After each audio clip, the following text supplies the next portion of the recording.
बिस्मिल्लाहिर्रहमानिर्रहीम। अस्सलाम वालेकुम वरहमतुल्लाहि वबरकातुहू। जी, उम्मीद करता हूँ कि जितने दोस्त हैं, मेरे भाई हैं, छोटे बड़े, सब खैरियत से होंगे। अल्लाह ताला आप सबको हिफ्ज़-ओ अमान में रखे, अल्लाह ताला खुश रखे, आबाद रखे। जी, आज फिर मैं अपने प्यारे भाइयों के लिए एक और शोरे का तेल लेके आया हूँ, जो बेहतरीन कायम शोरे का तेल है। ये तेल देखें, ये ऊपर नीचे तेल है, ठीक है जी। ये शोरे का और नमक का तेल है। ये किसी और तरीके से बताया गया है, बनाया गया है, और मैं आपको दूसरा अकेले शोरे का तेल बताने लगा हूँ। ये भी मैं ग्रुप अपना चैनल पे दे दूँगा नुस्खा, कोई ऐसी बात नहीं है। ये एक दिन मैं शोरे का जो तेल है और नमक का तेल है, ये भी बता दूँगा। पहले मैं अपने दोस्तों को दूसरा तेल जो शोरे का है ये बता लूँ। अब इस तरह करना है कि शोरे का तेल बनाने के लिए हमको क्या-क्या चीज़ चाहिए।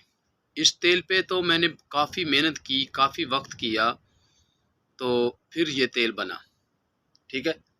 और ये जो तेल है, मैंने सिंध के इलाके में अपने किसी भाई से बनवाया था और ख़ुद भी बनाया था, मगर मेरा तेल जो था, मैं कुछ अपने कामों की वजह से पीछे रह गया, तो मेरा तेल बाद में बना था, मगर मेरा बीकर में तेल था। बीकर में तेल रखा हुआ था और बच्चों ने गिराया, मेरा बीकर भी टूट गया और तेल भी ज़ाया हो गया। तो उसके बाद मैंने अपने एक दोस्त से ये तेल थोड़ा सा मंगवाया था। नुस्खा ये मेरा ही था, ठीक है। खैर, इसके ऊपर तो काफ़ी मेहनत है। आग के पत्तों के साथ ये बनता है। आग के पत्तों का ये भी मैं साथ में शॉर्टकट बता देता हूँ कि इसमें 70-80 लीटर पानी लग जाता है आग के पत्तों का। तो जितना पानी डालते जाएंगे उतना उतना इसके अंदर जज़ब होता जाएगा और आहिस्ता आहिस्ता ये गाढ़ा बनना शुरू हो जाएगा। उसके बाद ये तेल बन जाता है, ठीक है। तो इसका ये तरीका है। खैर, इसका टॉपिक नहीं था, टॉपिक दूसरे तेल का था, जो बिल्कुल आसान तेल है। जिस दोस्त के पास शोरे का तेल पड़ा हो और वो गवास नहीं कर रहा, खुल नहीं रहा, तो वो तेल खोलने के लिए मैं अपने दोस्तों को नुस्खा बताता हूँ। ये आप इस तरह करें कि ये नहीं है कि नीला थोथा ही हर चीज़ का छोड़ होता है।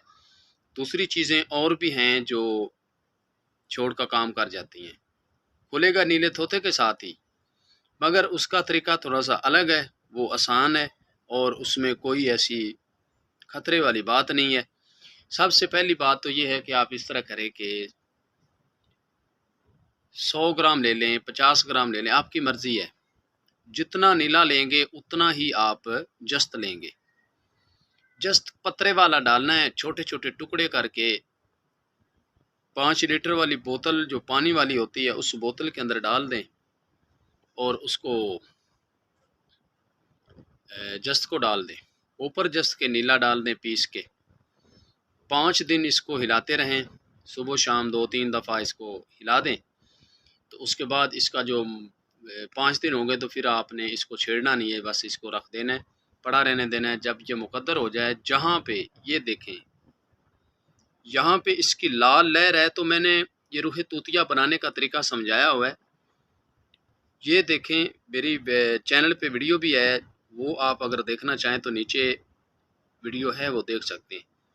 फ़र्ज किया कि 50 ml के आसपास आपकी लाल लहर सी बैठी है नीचे, मवाद लाल कलर का बैठा है, सुर्ख। तो इस से ऊपर तकरीबन 4 सूतर या 5 सूतर आपने सुराख कर देना है बोतल के नीचे, यहाँ से सुराख कर देना है। सुराख करने के बाद ये आहिस्ता आहिस्ता पानी जो है ना, सारा मुकद्दर पानी आपका बाहर निकलता रहेगा। तो नीचे आप तो बाल्टी वगैरह कोई बर्तन लगा लें कि ये सारा पानी इसके अंदर आ जाए। अब इस तरह करें, जब ये पूरा का पूरा बिल्कुल तैयार है पानी आपका, इसको उड़ा दे पानी को, ये आपके जौर तैयार है, इसका रूह तूतिया तैयार है। इसका जब पाउडर बनेगा, वाइट कलर में पाउडर होगा, उस पाउडर से आपने तकरीबन जितना आपके पास शोरा है, एक 250 ग्राम, एक पाव को लगेगा 1.5 तोला, ठीक है। 1.5 तोला लगेगा एक पाव को। तो उसके हिसाब से जितना आपके पास शोरा पड़ा है, शोरे का तेल उतना इसमें इस वज़न के मुताबिक आप कढ़ाई के स्टील वाले कढ़ाई जो न्यारे वाली बाटी होती है उसके अंदर शोरे का तेल डाल दें और ऊपर इसकी हल्की हल्की चुटकियाँ दें। तो बिल्कुल इसके नीचे दीवे की लाट की आग होनी चाहिए। तो जब आप इसके अंदर ये रूहे तूतिया डालेंगे तो ये जाग छोड़नी शुरू कर जाएगा, ये उबाला खा जाएगा। जो इसके अंदर मुआद होगा गंदा वो नीचे बैठ जाएगा, जो शोरे का तेल होगा वो ऊपर आ जाएगा। और इसको आप बत्ती लगा के सारे तेल को निकाल लें। निकालने के बाद जी इसमें आप जो मर्ज़ी पकाएं। ऐसा नुस्खा किसी ने नहीं दिया होगा, तो ये मेरे दोस्त ने मुझे भेजा है नुस्खा, तो मैं अपने दोस्तों को दे रहा हूँ। ठीक है, ये तेल का नुस्खा है और इसको आप बनाएं और मुझे दुआओं के साथ याद करें। ओके, अल्लाह हाफिज़ जी।